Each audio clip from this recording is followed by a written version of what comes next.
Guys, first of all, thank you very much for taking this exercise on you. I'm personally very excited to see how something that happens in the meantime in Khayelitsha is actually something that you guys are working on.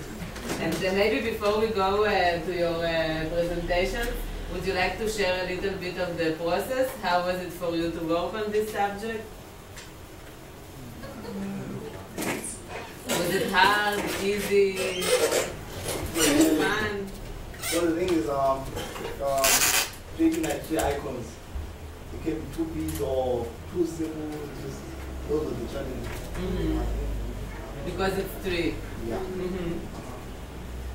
I think also the one challenge, because this was part of the illustrator learning, they were still learning the program also, so that was also frustrating for them. So yeah, but they seem like they managed to, to get by. But I think maybe a month or 2 later, they would have been more proficient or efficient in illustrator, and it would probably been easier for them. But they were learning the program and they were trying to design the icons, so it was 2 challenges. They were very frustrated. Okay.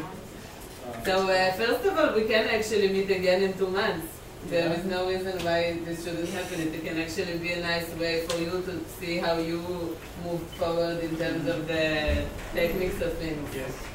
And in terms of the topic, would you like to share a little bit of when you thought about the conceptual part and not about the illustrator part, when you thought about the idea, the theme, the political questions that were raised the last time that we met?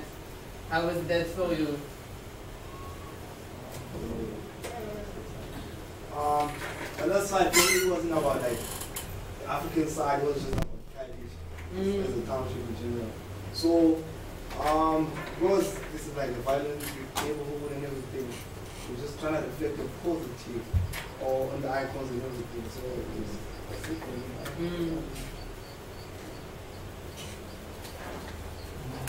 How about you? I remember very strongly what you said the last time about the cliches that, and the offensive aspect of icons in the context of a township in South Africa today.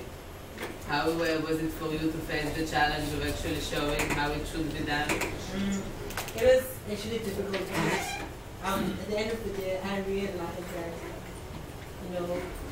I have to make this show, the African side of the icons, in represent, indulgence, and try to incorporate that little bit of the stuff that I like. And did you enjoy the process, or was it hard? It was really hard. I don't know, because I was really frustrated.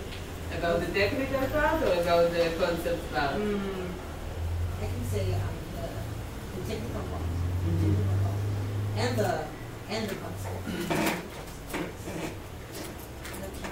And are you happy with what you came up with? I'm not entirely, but it's good for now. Okay.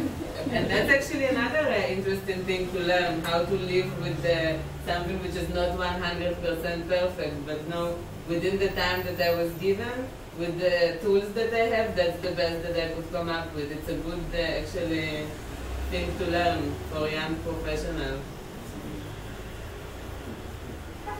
And well, how about you? I remember you spoke more about also, let's do something fun, let's stop protesting and complaining.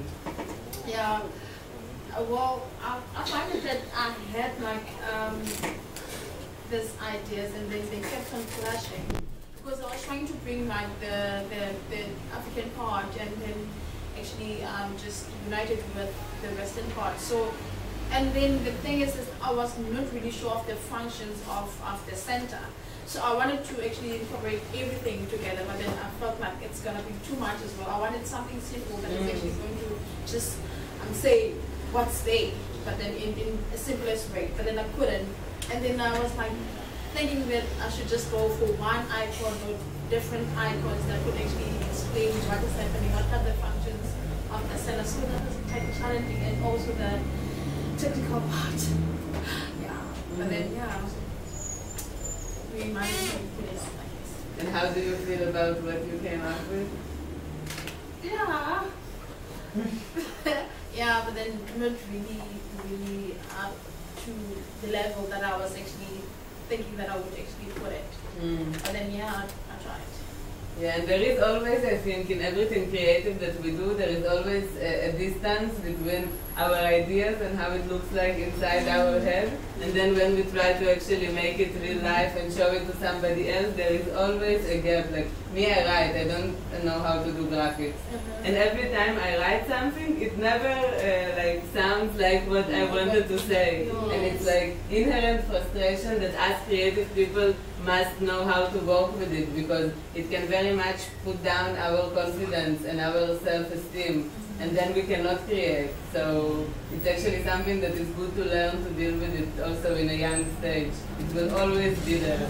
And also the fact that I tried to actually look at online what are the main functions for the center, but then I saw that basically information that we got didn't actually do any justice to the information that we were looking for. Because seemingly it showed like it's like old information to what you had mentioned like on that other day. So I was kind of like, no man, it's not it is, but then it didn't make sense. So it kind of like I felt like it missed there's information that has been like missed out. So in the brief that we gave you, there should have been more information. No, on what we have, because the briefing was okay. It felt like okay, we know what you're saying, but then like okay, just after I left, then I thought okay, let's just go. Maybe we're gonna find something that you guys missed. But then I felt like this one is like on the website. I would say maybe it's a website with just information that we got. It didn't have much justice on the factors or the functions of the center. Yeah. So yeah, so it was kind of like. Would anyone else like to share your experience of working on this?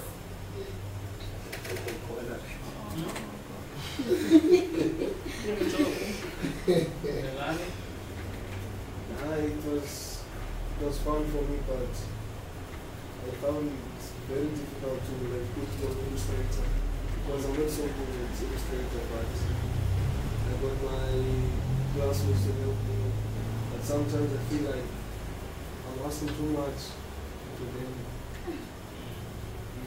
Look, I think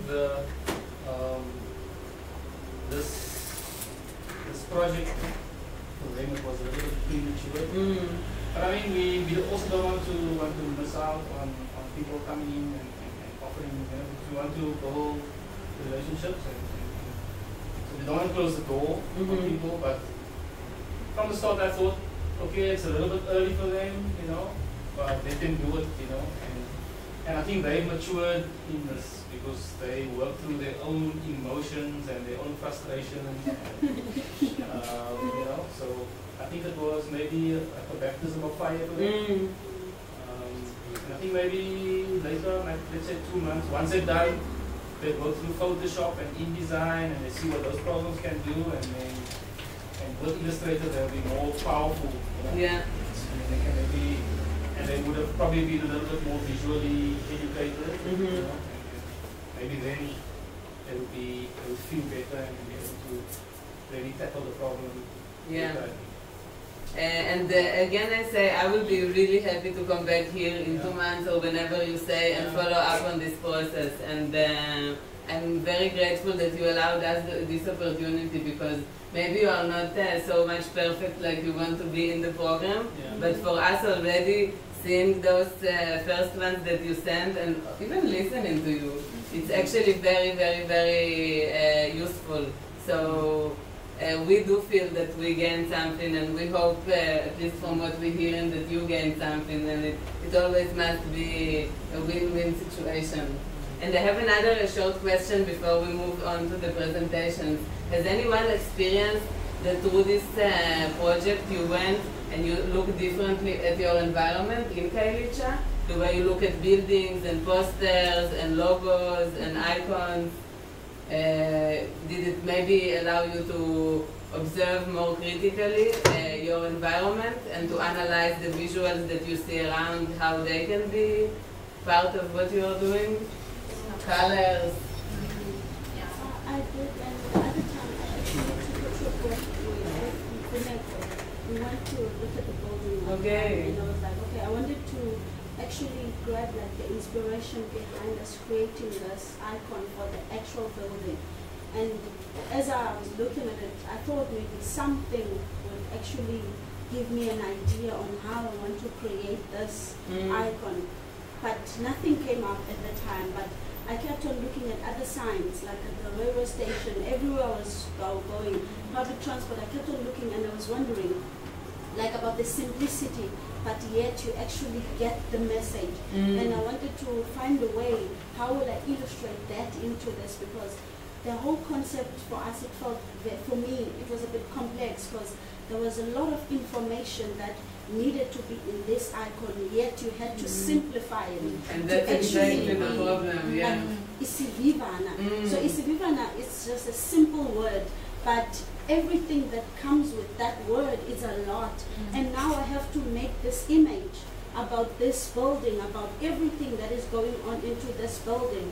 So that was actually the biggest challenge. But as I was looking at the other icons, I was getting the inspiration. I was trying to get into the other designers who maybe would have designed the image, and maybe what would they have thought, and how easy it is for us to actually understand the information, even the elderly people. So that's what I thought. I was like, okay, if I create this icon, I want to create something that even a child, an adult person, or anyone would just look at it and say, I know exactly what it says, and I know where I would find this. So that was my concept, trying to, at the same time, incorporate everything that I heard. And then, yeah, that's how I did. Wow, that sounds fascinating. So you actually dwelled into this idea of researching. Yeah, but then the challenge was, there were a lot of, I felt like I had too much that I Overwhelmed. wanted to put into this thing, but to simplify it was hard. Yeah. And I think this actually touches, exactly puts the finger on the process of icons and logos and the biggest challenge that graphic designers have, because the program, you will learn it. You learn it in 2 months, in 6 months, whatever, but it will come. It's like exercise. You run every day, you will have a better running abilities. But the thinking about it, and thinking about this logo that needs to understand the sign, and thinking about the challenge of simplicity in complex situations, that exactly is what will make you a good graphic designer. Because the program will come, but this psychology, I think that you learn it maybe the hard way because you felt frustrated. But at the same time, I think, from my experience working with graphic designers, that's what makes a good graphic designer, is to understand this challenge and to try to, by trial and error, to work with it. And what did you see around you? Was it more the African cliches or the European parachuted ideas? What is the visual landscape of Khayelitsha? Who does good icons around here? Did you see the new EFF posters around? You haven't noticed? What colors do they use, for example? Red and green, I think. The yellow is, if I'm not mistaken, the yellow is the fire. So they have something interesting in those recent posters that encourage people to go and register to unvote, to vote off. So they had interesting elements when they did like a silhouette of people protesting against this cliche or maybe partying. But you don't see the faces, they are all like a mass of people, and they are yellow at the bottom of the poster. I wish I could have the image, but you will see it on the street now that you come out. They have one poster with the face of, what is his name, Julius? And another one without his face. And then down, like on the bottom part of the poster, there is those people protesting / partying in yellow, and they look like fire from far. So that's also very interesting to take something complex about how people protesting / celebrating, they are actually fire when you look at them from far. And that's an interesting inspiration that you can draw from what's happening around it, and I think it is clear to people. I think that's something that like we can all understand. It's not something like too sophisticated or intellectualized. So would you like to add something before we go to the presentations? I think there also someone mentioned, we spoke about, instead of protest, maybe a symbol for courage. It takes courage to protest. Yeah, so, but I don't think anybody came up with a symbol or found a symbol for courage. But that actually is a key question. Yeah. And again, don't take this as 1 week exercise. I actually would encourage you to keep on carrying those questions about you, because whatever you will do when you finish here and start actually doing work, all this will come back. All those African cliches, they are there. Like I've been looking at different icons of corporates and NGOs and even independent business around Khayelitsha. They all fall into this trap. So by you being aware of the politics of what you're using, of the colors, of the images, you already like become a better graphic designer. So take this process and this question about how courage looks like, and keep on like carrying it in the back of your head. It will come right when the time will be right. You will have a lot of more opportunities. This is just the beginning. So let's start looking. Should we do it or? Okay. Let me get my camera so we can take. Start here. Okay.